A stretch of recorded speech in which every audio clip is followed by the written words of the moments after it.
नमस्कार दोस्तों हमने आपको पिछले पार्ट में राष्ट्रीय आय के बारे में बात की थी। आज हम देखते हैं कि राष्ट्रीय आय की गणना कैसे की जाती है और राष्ट्रीय आय की गणना जो करते हैं हम उसे क्या कहते हैं। इन सबको जानने के लिए आप वीडियो में अंत तक बने रहें और हमारे वीडियो को लाइक करें, हमारे चैनल को सब्सक्राइब करें और बेल आइकन दबाना ना भूलें, जिससे आपको हमारे वीडियो की नोटिफिकेशन मिलती रहे। आओ देखते हैं कि राष्ट्रीय आय की गणना कैसे की जाती है। राष्ट्रीय आय की गणना जो है केंद्रीय सांख्यिकी आयोग के द्वारा की जाती है। केंद्रीय सांख्यिकी आयोग का गठन कब किया गया था? 2 मई 1951 को। कई बार को सीधे यही सवाल पूछा जा सकता है कि केंद्रीय सांख्यिकी आयोग का गठन कब किया गया। सिर्फ इतना ही सवाल में आपके आ जाएगा। आपके भिन्न प्रतियोगी परीक्षाओं में सीधे फैक्ट्स पूछे जाते हैं, तो इस तरह के सवाल बन जाते हैं। केंद्रीय सांख्यिकी आयोग का गठन 2 मई 1951 को। केंद्रीय सांख्यिकी आयोग का गठन कब हुआ था? 2 मई 1951 को। अब पूछ लिया गया है सांख्यिकी आयोग का प्रमुख कार्य या भारतीय राष्ट्रीय आय की गणना करना किस आयोग का काम है? तो भारतीय राष्ट्रीय आयोग की गणना करना किसका कार्य है? केंद्रीय सांख्यिकी आयोग का। केंद्रीय सांख्यिकी आयोग का शॉर्ट नेम क्या है? CSO। CSO क्या है? हमारा केंद्रीय सांख्यिकी आयोग, सेंट्रल स्टैटिक ऑर्गेनाइजेशन, इसका क्या है? नाम है। ठीक है, तो CSO द्वारा समाकलित, अगर हम CSO बोलते हैं तो आप इसका मतलब केंद्रीय सांख्यिकी आयोग समझना है। ठीक है, CSO द्वारा समाकलित राष्ट्रीय आय तथा संबंधित तथ्य राष्ट्रीय आय के 3 आयामों पर प्रकाश डालते हैं। जो हमारा CSO है जो है 3 तरह की चीज़ों का उपयोग करता है राष्ट्रीय आय की गणना करने के लिए।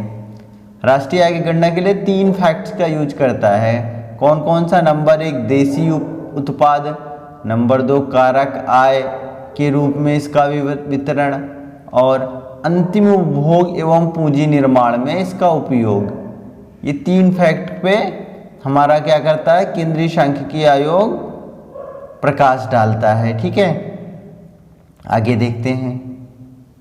अब देखते हैं जो घरेलू आय है या घरेलू उत्पाद। घरेलू आय मतलब घर की आय जो होती है, और घरेलू उत्पाद, ये दोनों चीज़ों के बारे में हम डिस्कस करेंगे। उत्पाद का अर्थ क्या होता है और आय का अर्थ क्या होता है? सबसे पहले जानने की ज़रूरत है हमें। उत्पाद का अर्थ है मूल्य वृद्धि से। उत्पाद का क्या अर्थ है? मूल्य वृद्धि से। और आय का अर्थ है सृजित आय से। उत्पाद का अर्थ मूल्य वृद्धि से होता है, आय का अर्थ होता है सृजित आय से। ठीक है, और मूल्य वृद्धि जो है सृजित आय के समरूप होती है।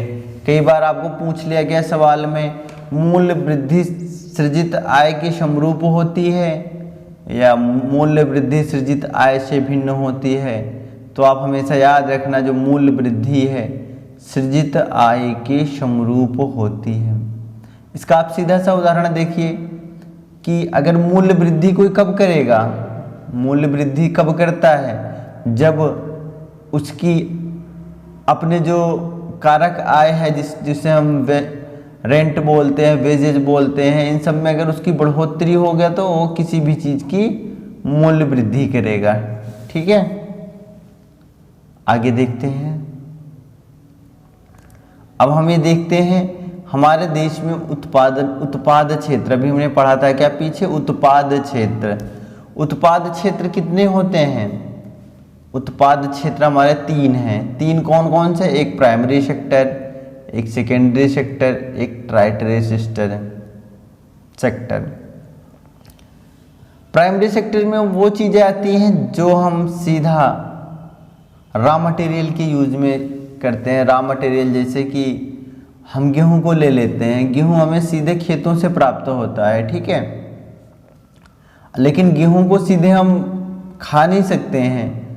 गेहूं को हम खाने के लिए उसे फ्लोर या ब्रेड फ्लोर का मतलब ये आटा बनाना पड़ता है या ब्रेड बनाना पड़ता है। जब फ्लोर को हम आटा या ब्रेड बनाएंगे तो फिर वो हमें बाज़ार में बेचने के लिए उपलब्ध हो जाएगा। और फिर ये हमारा कौन सा होगा जब बेचने के लिए उपलब्ध है, ये हमारा टर्टियरी सेक्टर हो जाएगा। और सेकेंडरी सेक्टर कौन सा होगा हमारा, जहाँ पे हम आटा या ब्रेड बना रहे हैं वो हमारा क्या होगा, सेकेंडरी सेक्टर होगा। ठीक है, आगे देखते हैं दोस्तों। अब उत्पाद क्षेत्र और परिवार क्षेत्र। उत्पाद क्षेत्र अभी हमने आपको बताया कौन कौन से हैं, और परिवार क्षेत्र कौन कौन से हैं। आओ हम इसके बारे में देखते हैं। उत्पाद क्षेत्र, परिवार क्षेत्र जो उत्पादन के कारकों के स्वामी हैं से कारक सेवाओं को भाड़े पे लेता है या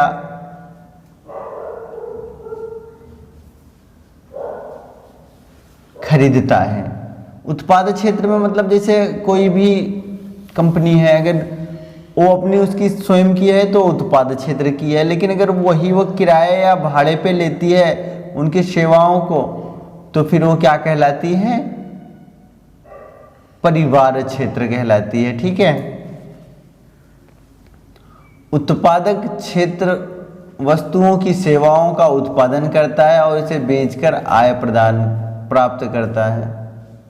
उत्पादक क्षेत्र जो है वस्तुओं एवं सेवाओं का उत्पादन करता है। उत्पादक क्षेत्र जो होता है वस्तुओं और सेवाओं का उत्पादन करता है और इन्हें बेचकर आय प्राप्त करता है। वस्तुएं तो आपको पता होंगी, वस्तुएं तो आपको जितनी भी चीज़ें खाने पीने की सारी चीज़ें हैं आपको वस्तुएं हैं, पर सेवाओं का आप कैसे पता लगाओगे, सेवाएं कैसे बेचे जाती हैं। तो सेवाओं के बेचने का आपका अर्थ है, जैसे आप किसी कंपनी का मोबाइल यूज़ कर रहे हो तो आपको घर तो कुछ नहीं देने आता है ना, तो अपनी सेवा ही देता है। जैसे मोबाइल टावर्स लगा दिए और सब कुछ लगा दिए और उनकी सेवा देता। आप किसी बैंक में जाते हो, बैंक में आप जाके जो भी काम करते हो तो वहाँ तो आपको सेवा देते, कोई वस्तु तो नहीं देते ना।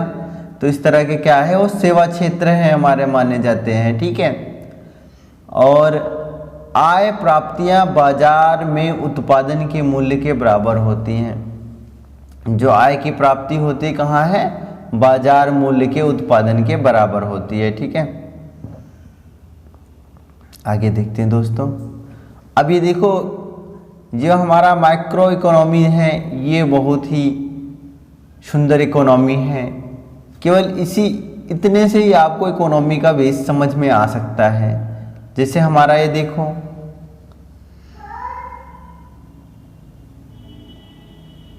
ये हमारा जैसे हाउस होल्ड सेक्टर है। हाउस होल्ड सेक्टर में कौन कौन से आते हैं, हाउस होल्ड सेक्टर में सभी फर्म्स आते हैं। जैसे जो भी लोग रह रहे हैं भारत में वो सारे क्या आते हैं, हाउस होल्ड सेक्टर में आते हैं। हाउस होल्ड सेक्टर क्या करता है, हाउस होल्ड सेक्टर किसी फर्म या कंपनी में काम करता है। जब कंपनी में वो काम करता है तो उसे क्या मिलते हैं, वेजेज मिलते हैं, मजदूरी मिलती है या वेतन मिलता है। फिर वो वेतन का क्या करता है, कुछ हिस्सा या तो खर्च कर देता है या तो बैंक में जमा कर देता है। बैंक फिर क्या करता है, बैंक फिर इसे या तो फिर इन कंपनी वालों को लोन देता है या तो सरकार को लोन देता है। ठीक है, फिर ये सरकार को लोन देता है तो सरकार हमें क्या करती है, हमारे लिए सुविधाएं उपलब्ध कराती है। ठीक है, तो इस तरह से क्या है, पूरा हाउस होल्ड सेक्टर पे ही टिकी हुई है इकोनॉमी का बेस। ठीक है, अगर हाउस होल्ड सेक्टर के लोग काम नहीं करेंगे तो उन्हें पैसे नहीं मिलेंगे, जब पैसे नहीं मिलेंगे तो वो खर्च नहीं करेंगे, जब कोई खर्च नहीं करेंगे तो फर्म नहीं चलेगी। और इसी तरह से बैंक जो है, बैंक भी नहीं चले, क्योंकि हाउस होल्ड सेक्टर के ही लोग बैंकों में पैसे रखते हैं। अगर वो बैंकों में जो कमाई कर रखे उसकी बचत नहीं करेंगे तो बैंक भी नहीं चलेगा। तो इसलिए आपका ये सारा इंटरकनेक्टेड है। जब हाउस होल्ड काम करेगा तो फिर उसे पैसे मजदूरी मिलेगी या वेतन मिलेगा, फिर वो उसका कुछ पैसे खर्च करेगा। खर्च कहाँ करेगा, या तो सरकार की चीज़ों पे खरीदने में खर्च करेगा या तो किसी जो फर्म जो बना रही है उसकी चीज़ों में खर्च करेगा, और जो बचत होगी उसके लिए क्या करेगा, वो बैंक में जमा करेगा। फिर बैंक क्या करता है, बैंक या तो सरकार को लोन देता है या तो फर्म को लोन देता है। इस तरह से हमारी इकोनॉमी घूमती रहती है। और जब ये सारी चीज़ें हो जाती है तो ये हमारा फाइनेंशियल सेक्टर फॉरेन सेक्टर में भी डिवाइड हो जाता है। ठीक है, फॉरेन सेक्टर से भी वो कर लेते हैं, एक्सचेंज करते हैं हम, फिर यहाँ से हमारी सप्लाई कहाँ जाती है, फैक्ट्रियों और उसकी फॉरेन सेक्टर में जाती है। ठीक है, इसका देखो बहुत ही इम्पोर्टेंट है क्योंकि ये हमारा बेस है इकोनॉमी का। अगर ये आपको समझ में आ गया तो इकोनॉमी समझने में कोई दिक्कत नहीं होगी। एक बार इसे फिर से देख लेते हैं। जैसे अगर आप देखते हैं, आप ये देखें कि ये हाउस होल्ड सेक्टर है। अगर हाउस होल्ड सेक्टर काम नहीं करेगा ना तो फिर कोई भी इकोनॉमी में किसी तरह की वो नहीं आएगी, फ्लो नहीं चलेगा, इकोनॉमी चलना मुश्किल हो जाएगी। क्यों? हाउस होल्ड सेक्टर जिसमें हम सभी लोग आते हैं वो क्या करते हैं, किसी फर्म या कंपनी में काम करते हैं। जब कंपनी में काम करते हैं तो हमें क्या मिलता है, वेजेज मिलता है, जिसे हम वेतन या मजदूरी जो भी कहते हैं। ठीक है, और उस मजदूरी का कुछ पैसे तो हम खर्च कर लेते हैं अपने जीवन यापन में, और जो पैसे बचते हैं उसका हम क्या करते हैं, उसे हम बैंकों में जमा कर देते हैं। जब बैंकों में जमा कर देते हैं तो फिर बैंकों के पास पैसा आ जाता है तो बैंक क्या करता है, बैंक फिर वो ब्याज पे पैसे देता है, मतलब रेंट पे पैसे देगा। वो आपको किसको देगा, या तो वो फर्म को देगा, या तो गवर्नमेंट को देगा, या तो आपको हाउस होल्ड सेक्टर में भी दे सकता है आपको लोन पे। ठीक है, इस तरह से इकोनॉमी का साइकिल चलने लगता है। ठीक है, और ये क्या करते हैं, जब हमारी कंपनियों के पास माल ज़्यादा हो जाता, उत्पादन ज़्यादा कर लेते हैं तो फिर ये क्या करते हैं, फॉरेन में भी आपको इसको सप्लाई कर सकते हैं।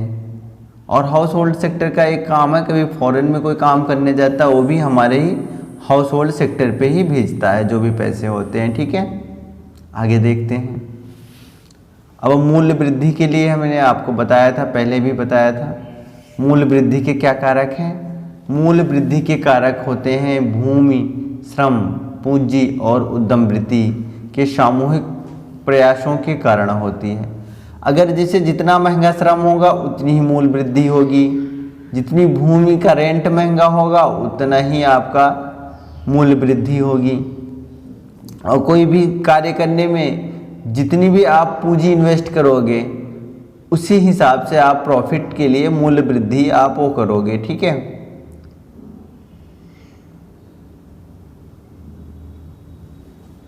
और मूल्य वृद्धि के कारक ये भी हैं, देखो सामने। मूल्य वृद्धि में आपको जो किटिंग होती है, डी किटिंग होती है, लेबलिंग होती है, सॉर्टिंग होती है, ऑल टाइप्स ऑफ स्क्रैपिंग होती है, all types of reverse logistic होती है। मतलब अगर आप किसी भी सामान की रैपर हो गया, पैकिंग हो गया, स्टोरेज हो गया, और उसको जो वाहन करने का खर्चा होता है, एक जगह से दूसरी जगह जाती है, इन सब से ही हमारे किसी भी प्रोडक्ट में क्या होती है, मूल्य वृद्धि होती है। ठीक है दोस्तों, आज के लिए इतना ही। अगर आप हमारे चैनल पर नए हैं तो हमारे चैनल को लाइक करो, सब्सक्राइब करो, शेयर करो और बेल आइकन दबाना ना भूलो, जिससे आपको हमारी अगली वीडियो की नोटिफिकेशन मिलती रहे। धन्यवाद दोस्तों।